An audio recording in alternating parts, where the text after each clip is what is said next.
I was like, that's how heroin addicts act. Everything they said in that sketch that they did was how my brother, and I was like, if my brother is watching this, he's gonna be dying laughing. He goes, yep, that's what we do. So I wasn't mad about that. They weren't coming after me. Now I see the George Floyd thing where David Lewis was a little different. He said his name, he meant that. But like I said, if he did that on Kill Tony, they're going nuts and cracking up. But he just did it in front of an audience that some people didn't know him. Do you feel like apologies take power away from y'all? Like every time somebody has to get up and apologize, like y'all lose a little bit of power? Without question. Yeah, so, without question. Like in a perfect world, how do we get back to the point where, because I can vividly remember the day where comedians just said what they wanted to say and that was just it. Like y'all had a lane where y'all was just able to get off on y'all craft and that was it. We still can. Don't let people think we can't. Okay. The problem is people bringing these phones to the shows and releasing our stuff without our permission, and then you get this whole uproar behind it. But in the end, I bet you even the David Lucas guy, it's going to sell him more tickets. For sure. Because as many comments as you saw, like, how could you do that going in on, there was that many more going, stand on your shit, keep doing that. So it only helped them. Cancel culture is like, it's almost like we go back to the cat thing. Even if cat went in on you, it's a good thing. Right. It's a good thing. It's not costing you work. You're not getting canceled off comedy clubs or movies and TV shows because of it.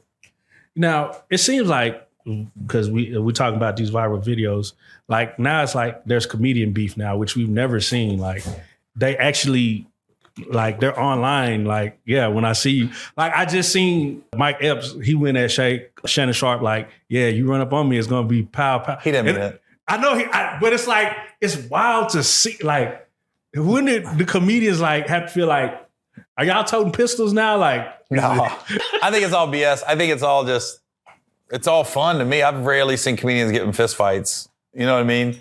To me, it's all just fun. And I mean, and the biggest thing, I saw Chris Spencer on Stephen A. Smith talk about it. He goes, the thing that bothered Chris the most was, you know, these are conversations we have in the green room. Mm-hmm. We all know who's funny. We all know who's not. We all know who's a hack. And we all know who's sampled jokes. But we kind of keep it in-house. Now it's starting to be like, it's Cat like open the bag, Monique double down. So now you know there's some out there going, wait to hear what I got to say. So as long as it stays like, I think it's okay to stay just about the business. Right. Don't talk about people's personal lives and stuff like that, or their children and things like that. I think that's a little. Have you ever had a comedian, and not you have to say her name, but have you ever a comedian like come at you and like, I'm finna ether this boy because I already know like you don't write, you're a hack like you said. Like, have you ever felt the need to have to ether another comedian? Me ether him, or somebody wants to ether me? Like you ether him. Like, because I know you're not really like. Because I don't really. Comedians, our brains kind of think alike, so I don't want ever to think because you didn't come up with that concept. Like I've seen comedians do stock jokes and stuff like that, but listen, he ain't taking no money out of my pocket. Sure. And I'm just like, look, you keep doing that, it's only gonna take you so far. You can't get it on TV because people will be like, you stole it. So if you wanna go there, I had a comedian for me one time in Pittsburgh, Pennsylvania, did Eddie Murphy's ice cream truck joke verbatim. And I'm sitting there going, is this serious right now? And I'm in the back of the room going, verbatim? And you wanna know who that comedian is? Yeah. You don't know who he is. Oh. Exactly, because his career went nowhere. Damn. That's what I'm saying. Like, you ain't gonna go nowhere doing other people's jokes. You're just not, you know? What does it feel like when a heckler tries to run up on stage? Oh, it's weird. It's weird. You're almost looking at him like, are you stupid? Like, you're gonna lose this. Like, even if you went on stage and got one off on me, you're gonna get arrested. You're gonna go to jail. And trust me, I'm gonna go full Karen white mode on you. I'm just like, I'm gonna keep pressing charges and keep pressing charges. Oh, I heard somebody make sure you violated your probation. He just jaywalked.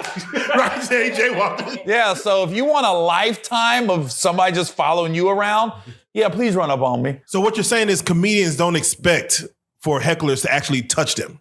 No, we don't even want hecklers, so to speak. Like and people don't want hecklers. They act like, do they pay money to see you? They're not paying money to see him, you know?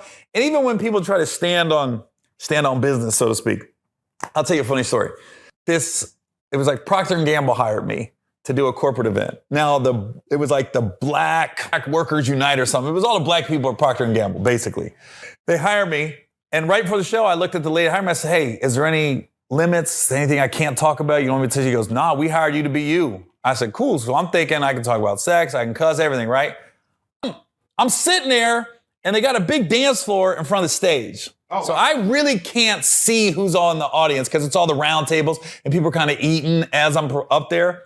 So I'm doing my thing. I'm up there about 15 minutes. All of a sudden, this dude stands up.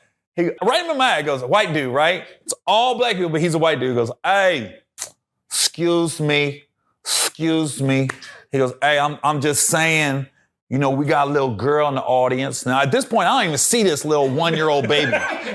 Right? I'm going, what? I'm looking around because it's dark. What? He's like, you know, I feel like I'm speaking for her and her family right now. This is how the white dude's talking. He's like, you know, I got a daughter, and I wouldn't appreciate it if you were saying some of these things in front of my daughter. So, you know, I just want to make sure you know, if you can calm it down a little bit and not talk how you talking in front of her because it's kind of disrespectful to the little girl. And I was like, really? So I just start going in on him, right? I really went, really? And he went like this. He went,